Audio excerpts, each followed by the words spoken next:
Hello নমস্কার বন্ধুরা, আমি মন্দিরা চলে এসেছি একটি দুর্দান্ত স্বাদের রেসিপি নিয়ে, মিষ্টি কুমড়োর রেসিপি, যেটি লুচি, পরোটা এবং রুটির সঙ্গে জমে যাবে।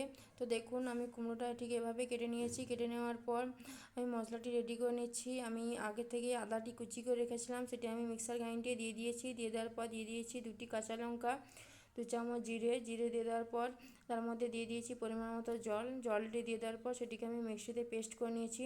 পেস্ট করে নেওয়ার পর আমি গ্যাসের মধ্যে বসিয়ে দিয়েছি কড়াইটি গরম হয়ে গেলে দিয়ে দিয়েছি পরিমাণ মতো সাদা তেলটি গরম হয়ে গেলে দিয়ে দিয়েছি একটি তেজপাতা আর পরিমাণ মতো 5 ফোড়ন।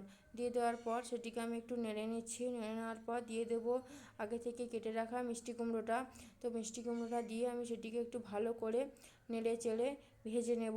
তো দেখুন, আমি ভালো করে নেড়ে চেড়ে ভেজে নিচ্ছি। যত ভাজবেন তত এটি খেতে খুব সুন্দর হবে।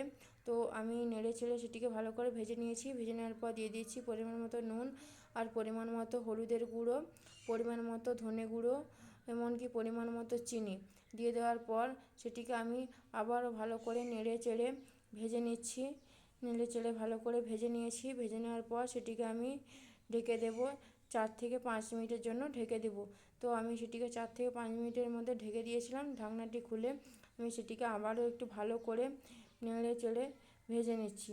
তো দেখুন, আমি ভালো করে নেড়ে চেড়ে ভেজে নিয়েছি। ভেজে নেওয়ার পর দিয়ে দিয়েছি আগে থেকে পেস্ট করে রাখা মশলাটি দিয়ে আমি সেটিকে আবারও 2 মিনিটের জন্য ভালো করে নেড়ে চেড়ে কষিয়ে নিচ্ছি। কষিয়ে নেওয়ার পর সেটিকে আমি আবারও 4 মিনিটের জন্য ঢেকে দিয়েছি। ঢেকে দেওয়ার পর আমি ঢাকনাটি খুলে নিয়েছি।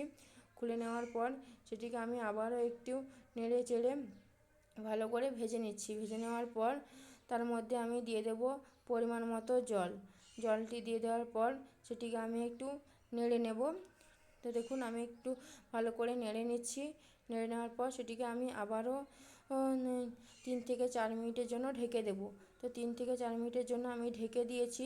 দেখুন, আমি ঢাকনাটি খুলে দিলাম। খুলে দেওয়ার পর দেখুন, আমার কুমড়োটি সেদ্ধ হয়ে গেছে। যদিও কুমড়ো সেদ্ধ হতে বেশিক্ষণ সময় লাগে না। তো দেখুন, আমার কুমড়োটি খুব সুন্দর সেদ্ধ হয়ে গেছে। তো সেটিকে আমি একটু ভালো করে নেড়ে নিচ্ছি। নেড়ে নেওয়ার পর দেখুন, আমার কুমড়োটি রেডি হয়ে গেছে। তো আমার এই রেসিপিটি যদি আপনাদের ভালো লেগে থাকে, লাইক, কমেন্ট, শেয়ার এবং সাবস্ক্রাইব করতে ভুলবেন না। দেখা হচ্ছে নেক্সট ভিডিওতে।